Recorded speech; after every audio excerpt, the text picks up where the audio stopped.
पढ़ेंगे आर्थिक नियम एवं सामान्यीकरण, इकोनॉमिक लॉज एंड जनरलाइजेशन। अन्य विज्ञानों की भांति हमें अर्थशास्त्र के अध्ययन के लिए भी नियमों की जानकारी होनी आवश्यक है। इसका कारण है कि नियम के अभाव में कोई भी विषय का ज्ञान सही रूप से प्राप्त नहीं किया जा सकता, विशेषकर यदि उस विषय के व्यवहारिक पहलू का ज्ञान प्राप्त करना हो। साधारण भाषा में नियम शब्द से हमारा अभिप्राय उसके व्यवहारिक रूप से होता है, लेकिन यह अभिप्राय अस्पष्ट ही रहता है। प्रोफेसर मार्शल ने नियम शब्द का अर्थ बताया है। नियम शब्द का अभिप्राय केवल उन सामान्य तत्व अथवा उन प्रवृत्तियों के कथन से होता है जो लगभग सही निश्चित होती है। यह ध्यान देने योग्य है कि नियम अनेक प्रकार के होते हैं, लेकिन किसी भी ज्ञान की शाखा से संबंधित वैज्ञानिक नियम वे कहलाते हैं जो कारण और परिणाम के बीच संबंध स्थापित करते हैं। ये नियम किन्हीं दो घटनाओं के बीच कारण और परिणाम के बीच संबंध की व्याख्या करते हैं। प्राकृतिक विज्ञानों के नियम इसी प्रकार होते हैं। अर्थशास्त्र के नियमों को भी इसी श्रेणी में रखा जाता है, क्योंकि अर्थशास्त्र के नियम भी कारण और परिणाम के बीच संबंध स्थापित करते हैं। उदाहरणार्थ, मांग का नियम, पूर्ति का नियम, बचत का नियम। स्पष्ट है, किसी वस्तु के मूल्य में वृद्धि का कारण है तो उसकी मांग में कमी इसका परिणाम है। अन्य वस्तुएं समान रहने पर कारण और परिणाम के बीच संबंध इस पर आधारित होते हुए भी आर्थिक नियम मनुष्य के व्यवहार से जुड़े होते हैं, इसलिए ये आर्थिक परिस्थितियों में भी मानवीय प्रवृत्तियों को दर्शाते हैं। अब है परिभाषा। मार्शल के अनुसार आर्थिक नियम अथवा आर्थिक प्रवृत्तियों के कथन वे सामाजिक नियम हैं जो आचरण की उन शाखाओं से संबंधित हैं जिनमें मुख्य रूप से संबंधित उद्देश्यों की दृढ़ता को मौद्रिक मूल्य द्वारा मापा जा सकता है। इसी तथ्य को प्रोफेसर रॉबिन्स ने अपने शब्दों में इस प्रकार व्यक्त किया है: आर्थिक नियम मानव व्यवहार के विषय में उन समानताओं के कथन हैं जिनका संबंध असीमित आवश्यकताओं को पूरा करने के लिए सीमित और वैकल्पिक उपयोग वाले साधनों से है। उपयुक्त दोनों परिभाषाओं का यदि ध्यान दें, सूक्ष्म अवलोकन करें तो इसमें दो बातें सामने आती है। मार्शल ने तीन बातें बताई हैं। आर्थिक नियम सामाजिक नियम हैं, इनका संबंध आचरण से है, मानव, और तीसरा जो है वो है इनके द्वारा संबंधित उद्देश्यों को मुद्रा द्वारा मापा जा सकता है। मार्शल द्वारा दी गई जो परिभाषा है रॉबिन्स की दृष्टि से आर्थिक नियमों का सही बोध नहीं कराती, क्योंकि कुछ चीज़ें गैर मौद्रिक और गैर सामाजिक भी होती हैं। मार्शल के नियमों जैसी कोई चीज़ देखने को नहीं मिलती। रॉबिन्स ने इसके विपरीत आर्थिक नियमों का जो आधार है वो ये बताया है कि सीमित साधन और असीमित आवश्यकता। रॉबिन्स का दृष्टिकोण मार्शल की तुलना में हम ज़्यादा व्यापक मानते हैं। अर्थशास्त्र के नियमों के विरुद्ध बहुत सारी आलोचनाएं की गई हैं, फिर भी इसमें सत्यता का कितना अंश है, आर्थिक नियमों के स्वभाव के बारे में वस्तु स्थिति क्या है, इस विषय की कुछ आलोचनाएं हैं। अर्थशास्त्र के नियम जो है वो काल्पनिक हैं। अर्थशास्त्र के नियमों के विरुद्ध उक्त आलोचना इस आधार पर की जाती है कि ये अधिकांश नियमों में जो हम कहते हैं ना, अन्य बातें समान रहने पर, other things being remain equal, या इसको बोलते हैं सेटेरिस पॉरिबस।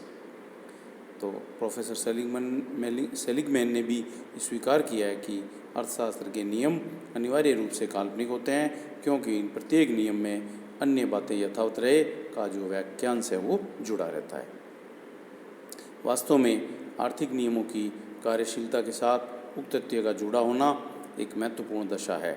यदि आर्थिक नियम इस दशा के अंतर्गत ही क्रियाशील होते हैं तो उनको काल्पनिक कहना सर्वथा उचित है, क्योंकि व्यवहारिक जीवन में यह कभी नहीं पाया जाता कि अन्य बातें यथावत रहें, बल्कि वास्तविकता है कि दिन प्रतिदिन के जीवन में हर क्षण परिवर्तन होते रहते हैं और इस कारण से आर्थिक नियमों की कार्यशीलता संदिग्ध हो जाती है। उदाहरण के लिए सीमांत उपयोगिता हास नियम अथवा मांग का नियम। निकटता से देखने पर यह ज्ञात होता है कि ये विशेषता केवल आर्थिक नियमों की नहीं है, बल्कि भौतिक नियमों के संबंध में भी पाई जाती है।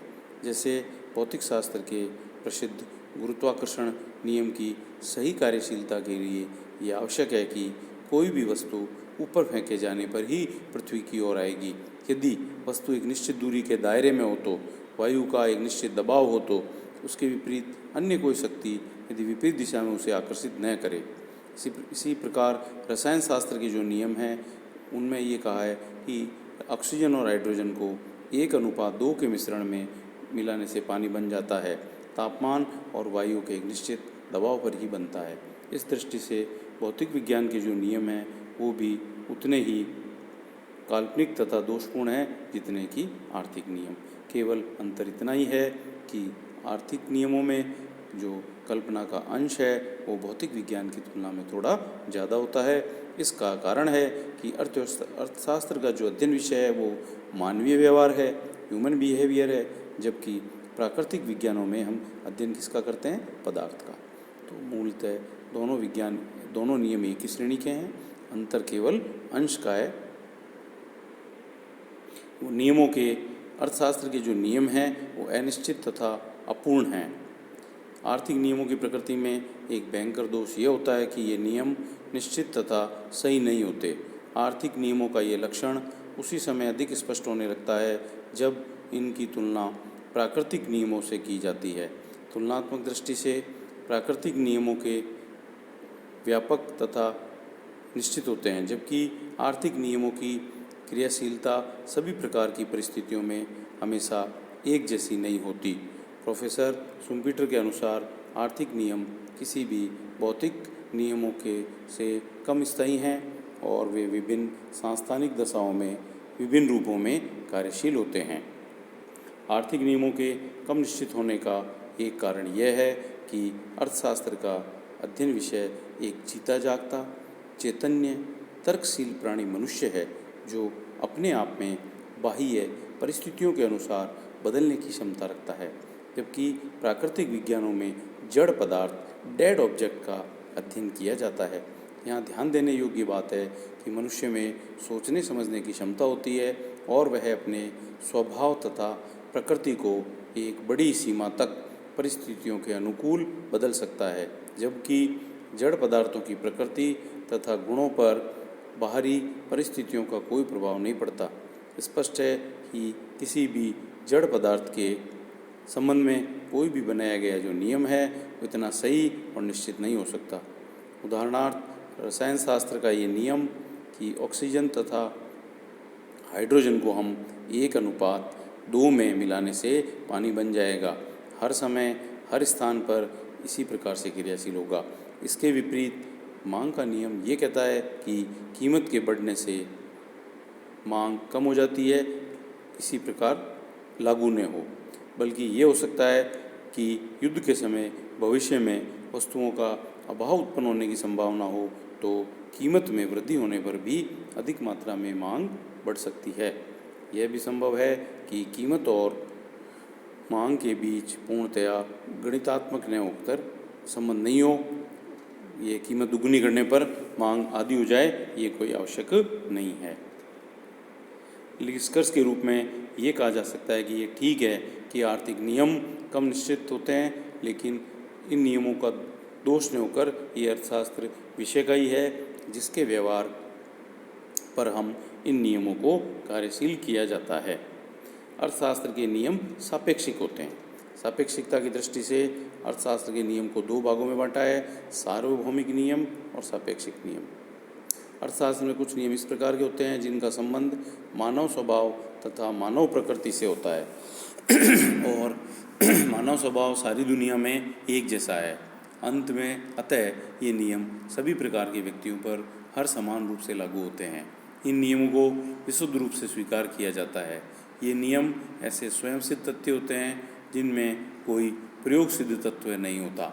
उदाहरण के लिए बचत आय का फलन है, मानव आवश्यकताएं असंख्य होती हैं इत्यादि।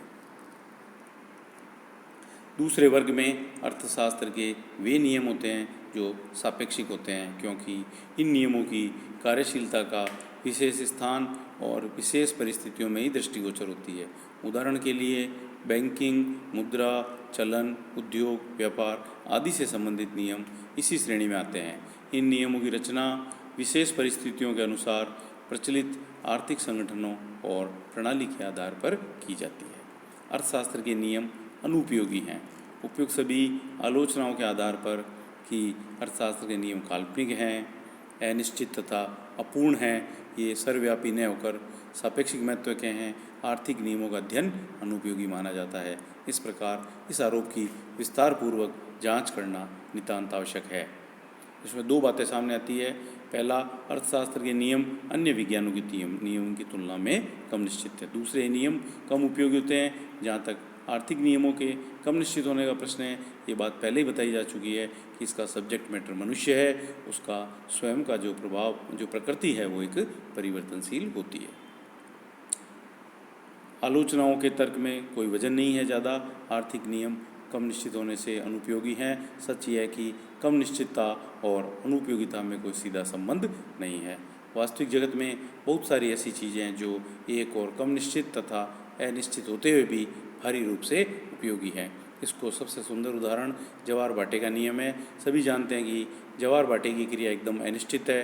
प्राय एक ज्वार के बाद दूसरा ज्वार आने में लगभग 25 घंटे का समय लगता है, लेकिन समुद्र में वर्षा, तूफान, आंधी के कारण यह समय 25 घंटे से अधिक या कम कुछ भी हो सकता है। महत्वपूर्ण तथ्य यह है कि ज्वार भाटे का नियम इतना अनिश्चित होते हुए भी व्यवहारिक जीवन में अनुपयोगी नहीं माना जा सकता। इस तथ्य की पुष्टि किसी भी बंदरगाह पर ज्वार की प्रतीक्षा में रत पानी के जहाज़ों से की जा सकती है। स्पष्ट है कि ज्वार भाटे का नियम अनिश्चित होते हुए भी प्रतिदिन हमारे लिए अति उपयोगी है। ठीक यही बात आर्थिक नियमों की क्रियाशीलता पर भी लागू होती है। सारांश में ये कहा जा सकता है कि आर्थिक नियमों के स्वभाव में विषय की अधिकांश आलोचनाएं तर्करहित और निराधार है। शेष जो भी कहा गया है वो नियमों के विरुद्ध न होकर ये अर्थशास्त्र के विषय के विरुद्ध ही है। क्योंकि अर्थशास्त्र में मानव व्यवहार का अध्ययन किया जाता है, इसलिए आर्थिक नियमों को मानव व्यवहार की साधारण प्रवृत्तियों का द्योतक मानना ज़्यादा ठीक रहेगा। धन्यवाद।